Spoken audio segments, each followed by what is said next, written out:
Hello everyone, आज हम लोग अपने एनसीईआरटी की एक्सरसाइज 3.4 की बेसिक्स करेंगे। बेसिक्स इंट्रो जो भी कर लिए। इससे पिछले वाले वीडियो में हम लोगों ने पैरेललोग्राम्स के बारे में पढ़ लिया था। अब हम लोग सम स्पेशल पैरेललोग्राम्स के बारे में पढ़ेंगे। ठीक है, तो 3 तरीके के हमें स्पेशल पैरेललोग्राम्स पढ़ने हैं। वो कौन कौन है? पहला हमारा है रोम्बस, दूसरा हमारा रेक्टेंगल, ठीक है, और तीसरा हमें स्क्वायर पढ़ना है। ठीक है, ये 3 तरीके के स्पेशल पैरेललोग्राम्स पढ़ने हैं। ठीक है, तो चलिए अब हम लोग आगे बढ़ते हैं और सबसे पहले हम लोग रोम्बस देख लेते हैं। तो रोम्बस क्या है? तो रोम्बस एक पैरेललोग्राम है जिसके सारे साइड्स इक्वल है। ठीक है, सिंपली में रोम्बस एक पैरेललोग्राम है जिसके सारे साइड इक्वल है। यानी हम लिखेंगे a parallelogram having all sides equal. ठीक है, ऑल साइड्स इक्वल, यानी किसी भी यानी इसका कहने का मतलब क्या है कि कोई भी अगर पैरेललोग्राम है जिसके सारे साइड्स इक्वल हो गए तो उसे हम लोगों ने एक स्पेशल नाम दे दिया जो है रोम्बस। ठीक है, रोम्बस का फिगर कुछ इस तरीके का होता है। पैरेललोग्राम भी होता है, पैरेललोग्राम तो होता ही है, और इसके सारे साइड्स क्या होंगे? इक्वल हो जाएंगे। यानी ये अगर 5 है, 5 सेंटीमीटर, तो ये भी 5 होगा, ये भी 5 होगा, ये भी 5 होगा, चारों साइड्स इक्वल। ठीक है, ये अगर 6 है तो ये सारे भी 6 हो जाएंगे। ठीक है, यही रोम्बस का मतलब हुआ। रोम्बस को एक और तरीके से भी डिफाइन किया जाता है, हालांकि दोनों बात सेम ही है। वो क्या है देख लेते हैं उसे भी। If two adjacent sides of a parallelogram, ये पैरेललोग्राम है, आर इक्वल। ठीक है, अगर दो adjacent side of a parallelogram क्या हो जाए? इक्वल हो जाए। अगर मैं इसे नाम दे दूँ ए बी सी डी, ये पैरेललोग्राम है, इसमें तो कोई शक नहीं है, ये पैरेललोग्राम है। ठीक है, और इसमें क्या करें हम देखें, इसको इस बात से हम प्रूव करते हैं। ठीक है, इसको इस बात से वेरीफाई करते हैं। ठीक है, A B is equal to, यानी इसमें कह रहा है कि टू एडजेसेंट साइड अगर इक्वल होगा तो रोम्बस हो जाएगा वो। ठीक है, ठीक है, टू एडजेसेंट साइड हम इक्वल लेते हैं, ये और ये एडजेसेंट साइड लेते हैं, और ये तो एक पैरेललोग्राम है ही, तो ये इसकी प्रॉपर्टी का यूज़ करेंगे पैरेललोग्राम का, तो क्या हो जाएगा? A B is equal to D C. A B is equal to D C क्यों? क्योंकि opposite side of parallelogram are equal. Parallelogram की प्रॉपर्टीज हमने यूज़ किया, A B is equal to D C आ गया। उसी तरीके से B C is equal to D A भी आ जाएगा, B C is equal to D A भी हो जाएगा। Opposite side of parallelogram are equal parallelogram. अब यहाँ देखिए, बी सी जो है ए बी के इक्वल है, ये वाला इसके इक्वल है, ये वाला इसके इक्वल है, और ये वाला इसके इक्वल भी है, ये इसके इक्वल भी है, ये इसके इक्वल भी है। तो डी ए जो होगा ए बी के इक्वल भी होगा ज़रूर, यानी डी ए जो होगा ए बी के इक्वल भी होगा, यानी ए बी और डी ए दोनों इक्वल होंगे। ठीक है, और अब देखिए यहाँ पे ए बी जो है बी सी के भी बराबर है, ए बी जो है डी सी के भी बराबर है, और ए बी जो है डी ए के भी बराबर है। यानी ये इसके बराबर भी है, ये इसके बराबर भी है, ये इसके बराबर भी है, और ये खुद के बराबर तो है ही। यानी चारों साइड क्या होंगे? बराबर हो गए ना। यानी ए बी बी सी के बराबर, और ए बी डी सी के भी बराबर, और ए बी डी ए के भी बराबर। यानी A B B C C D और डी ए चारों बराबर हो गए, यानी ऑल साइड्स क्या हो गए? इक्वल हो गए। अगर दो, यानी हम लोगों ने इस बात से इस बात को निकाल लिया ना कि सारे sides equal, a parallelogram having all sides equal. ठीक है, ऑल साइड्स इक्वल आ गए, यानी इन दोनों का कहने का मतलब सेम ही है। या हम ये कहें कि ये parallelogram having all sides equal, या कहें if two adjacent side of a parallelogram are equal, दोनों कहें, दोनों का मतलब पैरेललोग्राम ही होगा। ठीक है, सॉरी रोम्बस ही होगा, रोम्बस पैरेललोग्राम कह दिया था। अब रोम्बस तो हम लोगों ने जान लिया, अब हम इसके प्रॉपर्टीज़ को देखेंगे। प्रॉपर्टीज़ ऑफ रोम्बस, तो प्रॉपर्टीज़ में हम लोग क्या देखते हैं? प्रॉपर्टीज़ में हम लोग देखेंगे कि इसके साइड्स कैसे हैं, इसके डायगोनल्स कैसे हैं, और इसके इंटीरियर एंगल्स कैसे हैं, इसके एंगल्स कैसे हैं। ठीक है, वही चीज़ हम देखते हैं। सबसे पहले तो ये रोम्बस क्या है? एक पैरेललोग्राम ही है, एक पैरेललोग्राम को ही हमने एक स्पेशल नाम दे दिया है। ठीक है, उसे हम लोग रोम्बस, तो ये सारे प्रॉपर्टीज़ ऑफ पैरेललोग्राम में भी फॉलो करेगा ना, ऑल प्रॉपर्टीज़ ऑफ पैरेललोग्राम, ठीक है। इसमें सारे प्रॉपर्टीज़ ऑफ पैरेललोग्राम भी होंगे, ठीक है। और दूसरी क्या हो जाएगी, अब हम इसके साइड्स में देखते हैं। साइड्स क्या होंगे, इक्वल हो जाएंगे, सारे साइड से equal, all sides are equal, all sides are equal, ठीक है। सारे साइड्स इक्वल हो जाएंगे, ये तो डेफिनेशन से ही निकल गया, ठीक है। और तीसरी, अब हम देखते हैं इसके डायगोनल्स कैसे हैं। तो इसके जो डायगोनल्स होंगे, इसके जो ए सी एंड बी डी, ठीक है। ए सी डायगोनल्स क्या होंगे, इंटरसेक्ट एट राइट एंगल, ठीक है। Intersect at right angle, right angle पे इंटरसेक्ट करेंगे। यानी अगर जिस मान लिया मैंने ओ पॉइंट पे इंटरसेक्ट किया, तो यहाँ पे 90 90 90 एंड 90 90 90 डिग्री फॉर्म हो जाएगा यहाँ पे, ठीक है। तो diagonals intersect at right angles, ठीक है। फोर्थ प्रॉपर्टीज़ में क्या हो जाएगी, अब हम इसमें एंगल देखेंगे, ठीक है। एंगल, फोर्थ प्रॉपर्टी में एंगल देखेंगे, एंगल कैसा। तो इसके जो एंगल्स होंगे वो डायगोनल से क्या होते हैं, बाइसेक्ट हो जाते हैं। एंगल्स डायगोनल से बाइसेक्ट हो जाते हैं, यानी angles of rhombus are bisected by its diagonals, ठीक है। यानी ये जो अगर एंगल ए है, ये पूरा एंगल ए है, ठीक है। तो ये डायगोनल से आया, इसे बाइसेक्ट कर देगा, तो ये क्या हो जाएगा, एंगल ए बाय 2, यानी आधा हो गया। ये भी क्या हो जाएगा, एंगल ए बाय 2, ठीक है। अगर एंगल ए का वैल्यू है 60 डिग्री, ठीक है, तो ये हो जाएगा 30, ये 30 30 में डिवाइड कर देगा डायगोनल्स, ठीक है। उसी तरीके से ये भी आधा आधा डिवाइड हो जाएगा, ये भी आधा आधा, और ये भी, ठीक है। यही था 4 प्रॉपर्टीज ऑफ रोम्बस, ठीक है। हाँ, एक और बात, इसमें जो है ऑल प्रॉपर्टीज ऑफ पैरेललोग्राम जो लिखा है, इसका मतलब क्या हुआ कि जो पैरेललोग्राम के जो सारे प्रॉपर्टीज होते हैं वो इसके भी प्रॉपर्टीज़ होंगे। क्यों, क्योंकि ये भी तो एक पैरेललोग्राम ही है। यानी पैरेललोग्राम के both pair of opposite side क्या होते हैं, पैरेलल होते हैं। तो ये और ये तो पैरेलल होगा ही, ठीक है। ये और ये भी पैरेलल, ये और ये भी पैरेलल, ये और ये भी पैरेलल। और क्या होते हैं, both pair of opposite side equal होते हैं, तो ये और ये इक्वल, ये और ये इक्वल भी होगा, ठीक है। और both pair of opposite angles भी इक्वल होते हैं, तो ये और ये एंगल भी इक्वल, और ये एंगल भी इक्वल हो जाएंगे, ठीक है। और डायगोनल्स बाइसेक्ट ईच अदर, यानी ये जो डायगोनल्स है ना, ये आधा आधा बाइसेक्ट, मतलब बाइसेक्ट भी हो जाते हैं। यानी ये और ये बराबर हो जाएगा, और ये बराबर हो जाएगा, ठीक है। तो ये भी ध्यान रखना है कि ऑल प्रॉपर्टीज ऑफ पैरेललोग्राम भी होते हैं इस रोम्बस में, ठीक है। अब हम लोग आते हैं अपने दूसरे स्पेशल टाइप ऑफ पैरेललोग्राम, जिसका नाम है रेक्टेंगल, ठीक है।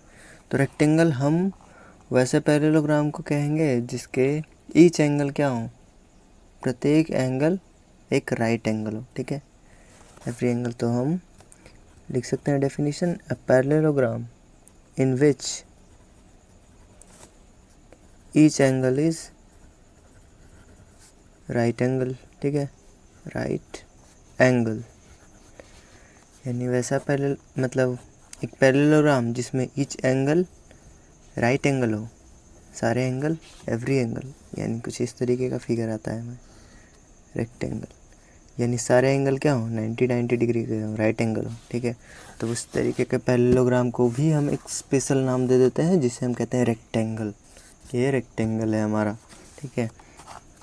और रेक्टेंगल को एक और तरीके से डिफाइन भी किया जाता है कि कहा जाता है कि if one angle of a parallelogram is right angle, ठीक है। राइट एंगल, ठीक है। तो कुछ लोगों को लगा यार अलग अलग बात है, यहाँ पे तो वन एंगल है, यहाँ पे तो सारा एंगल ईच एंगल है, लेकिन नहीं, यहाँ कह रहा है कि दोनों बात सेम ही है, कि one angle of a parallelogram, अगर कोई पैरेललोग्राम है उसका एक एंगल अगर 90 हो गया, ठीक है, तो भी वो क्या होगा, रेक्टेंगल। क्यों? अगर एक एंगल 90 हो गया, ठीक है, तो पैरेललोग्राम में हम जानते हैं सप्लीमेंट अपोजिट एंगल क्या होता है, इक्वल होते हैं, अपोजिट एंगल्स इक्वल होते हैं। तो ये अगर 90 है तो ये भी 90 हो जाएगा, ठीक है। और ये क्या होते हैं पैरेललोग्राम्स में, एडजेसेंट एंगल क्या होते हैं, सप्लीमेंट्री होते हैं ना। तो ये और ये इन दोनों का सम क्या होगा, 180 होगा। तो 90 प्लस ये अगर x है तो x इज इक्वल टू 180, तो x इज इक्वल टू 90 आ जाएगा। तो ये भी 90 आ जाएगा, ठीक है, ये भी 90 आ जाएगा। उसी तरीके से ये 90 हो गया। तो opposite angles of a parallelogram क्या होते हैं, इक्वल होते हैं। तो ये भी 90, यानी हमने देखा ना कि अगर एक angle of a parallelogram, one angle of a parallelogram 90 degree है तो चारों एंगल ही 90 हो जाएंगे। तो यानी ये बात कहें या ये बात कहें, दोनों सेम है, कंफ्यूज नहीं होना है, ठीक है। अब हम लोग देख लेंगे इसके प्रॉपर्टीज़ तो ये एक पैरेललोग्राम ही है, ठीक है। तो सारे प्रॉपर्टीज़ ऑफ पैरेललोग्राम तो होंगे ही इसमें, ऑल प्रॉपर्टीज़ ऑफ पैरेललोग्राम। यानी पैरेललोग्राम की प्रॉपर्टीज़ क्या थे कि both pair of opposite sides parallel, both pair of opposite side parallel, ये तो होगा ही, ठीक है। Both pair of opposite side equal, ये और ये इक्वल, ये और ये इक्वल, ठीक है। और क्या था, opposite angles are equal, both pair of opposite angles are equal, तो ये और ये इक्वल, 90 है नहीं, ये तो इक्वल है ही। और ये भी इक्वल, ठीक है। और डायगोनल्स बाइसेक्ट ईच अदर, यानी इसके डायगोनल्स जो होंगे बाइसेक्ट करेंगे एक दूसरे को, ठीक है। और इसके अब कुछ एडिशनल प्रॉपर्टीज़ भी होते हैं, जैसे हमने ना रोम्बस के केस में एडिशनल प्रॉपर्टीज़ पढ़ा था। टोटल 4 प्रॉपर्टीज़ पढ़े थे, जिसमें 3 एडिशनल प्रॉपर्टीज़, ठीक है। उसी तरीके से इसमें भी पढ़ेंगे। इसमें हम लोग देखेंगे सेकेंड प्रॉपर्टीज़ की, ऑल इंटीरियर एंगल्स और राइट एंगल, ठीक है, राइट एंगल्स। ये तो डेफिनेशन से ही पता चल गया कि सारे इंटीरियर एंगल्स क्या होंगे, राइट एंगल होंगे, 90 90 90 90 होंगे, ठीक है। और थर्ड प्रॉपर्टीज, इंटीरियर एंगल्स देख लिया, अब डायगोनल्स देख लेते हैं, डायगोनल्स, ठीक है। डायगोनल्स आर क्या होते हैं, डायगोनल्स इक्वल होंगे, डायगोनल्स रेक्टेंगल के डायगोनल्स क्या होते हैं, इक्वल होते हैं, ठीक है।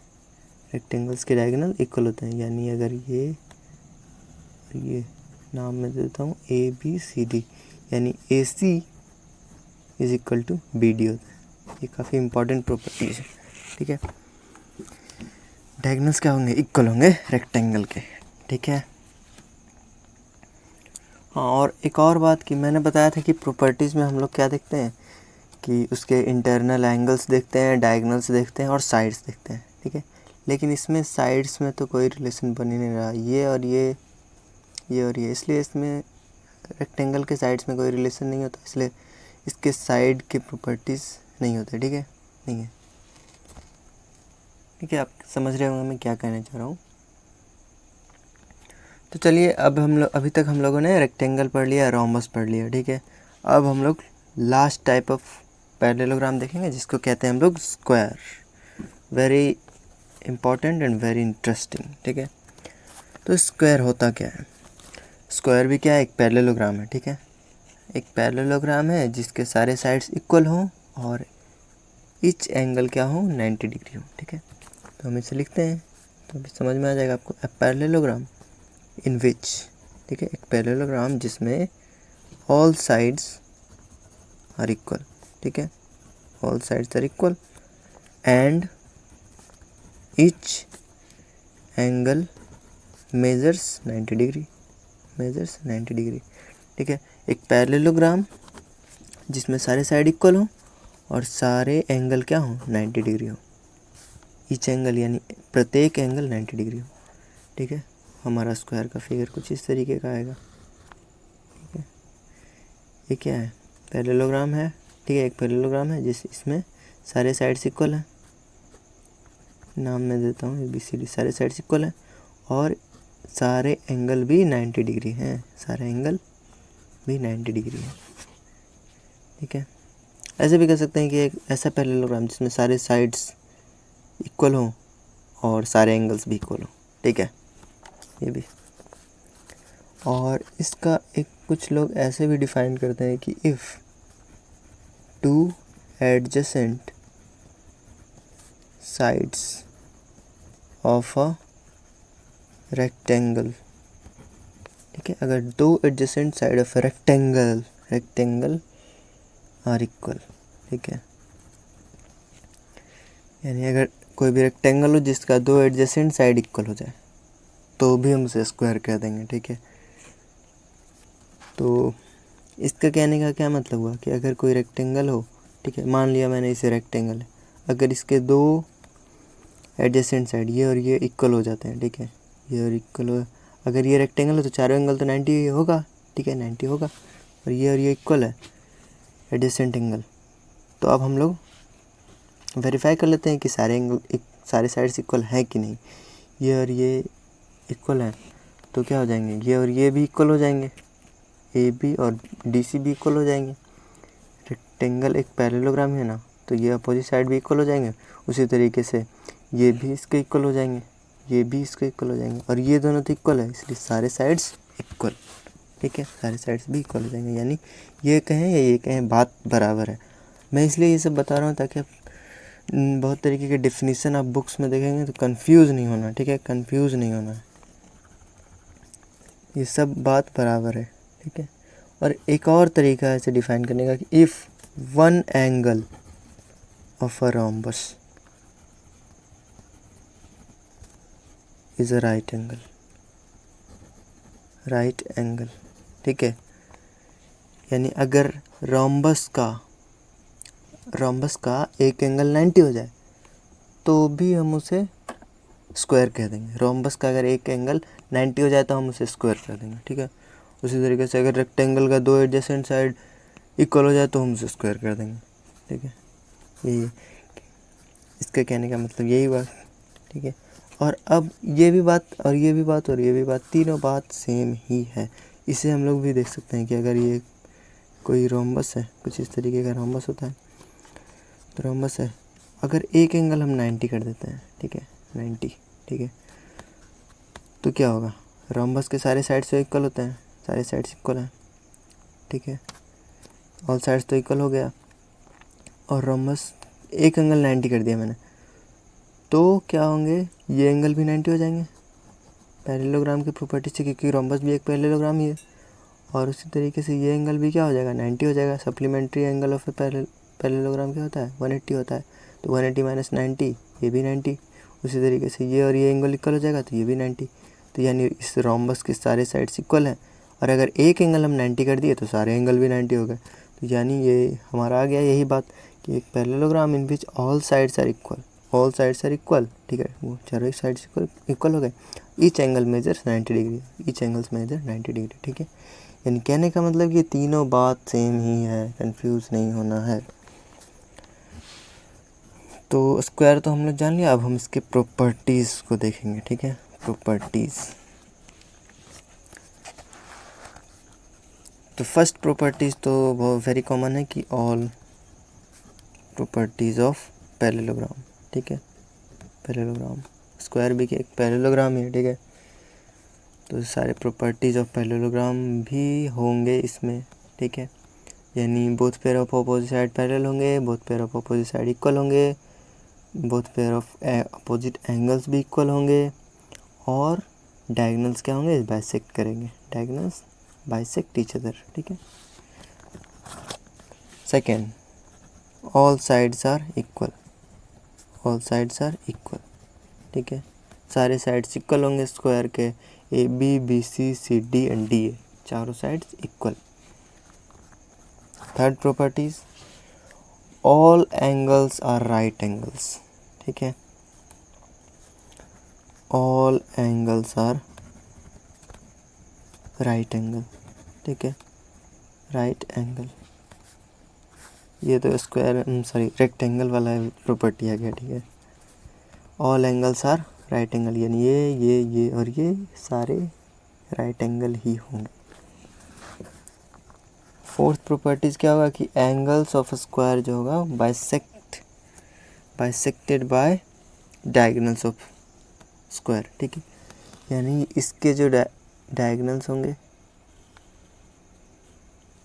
स्क्वायर के जो डायगोनल्स होंगे उसके स्क्वायर के एंगल्स को क्या करेंगे, बाइसेक्ट कर देंगे। यानी ये अगर 90 है, ये 45 ये वाला 45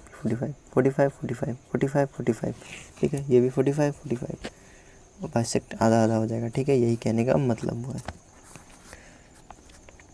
और फोर्थ प्रॉपर्टी तो यही हो जाएगा कि angles of square are bisected. ठीक है, बाइसेक्टेड बाय, किसके द्वारा बाइसेक्ट होता है, तो डायगोनल्स के द्वारा। ठीक है, डायगोनल्स ऑफ स्क्वायर। ठीक है, फिफ्थ प्रॉपर्टीज़ क्या है कि डायगोनल्स क्या होंगे, इक्वल होंगे। Very common, diagonals are equal. Very easy property है। इजी नहीं, मतलब डायगोनल्स क्या होते हैं, इक्वल होता है, कहने का मतलब। उसी तरीके से डायगोनल्स क्या होंगे, diagonals intersect at right angle. Sixth properties हमारा यही होगा कि diagonals intersect at right angles. ठीक है, इसके जो डायगोनल्स होंगे ये राइट एंगल्स पे इंटरसेक्ट करेंगे, यानी राइट एंगल बना देंगे। जिस पॉइंट पे ये इंटरसेक्ट करेंगे वहाँ पे राइट एंगल फॉर्म हो जाएगा। ठीक है, 90 डिग्री फॉर्म हो जाएगा। अब मैंने एक चीज़ बोला था कि प्रॉपर्टीज़ में हम क्या देखते हैं, उसके साइड्स देखते हैं, उसके डायगोनल्स देखते हैं, एंगल देखते हैं। तो ये तो पैरेललोग्राम, ये तो कॉमन है तीनों में, तीनों स्क्वायर, रेक्टेंगल, ये रोम्बस, तीनों में कॉमन प्रॉपर्टी है। और इसमें देख लिया हमने, ये हमारा साइड से रिलेटेड हो गया, और ये हमारा क्या हो गया, एंगल से रिलेटेड हो गया प्रॉपर्टीज़ में। और ये भी क्या हो गया, एंगल से रिलेटेड, ये भी डायगोनल से रिलेटेड, और ये भी डायगोनल से रिलेटेड। ठीक है, कुछ एक्स्ट्रा चीज़ हमने प्रॉपर्टीज़ में नहीं पढ़ा है। साइड में क्या होते हैं उसके, एंगल में क्या होते हैं, ठीक है, एंगल में क्या होते हैं, फिर डायगोनल्स में क्या हो रहे हैं, यही चीज़ हमने प्रॉपर्टीज़ में, कोई बहुत बड़ा चीज़ हमने नहीं पढ़ा है। ठीक है।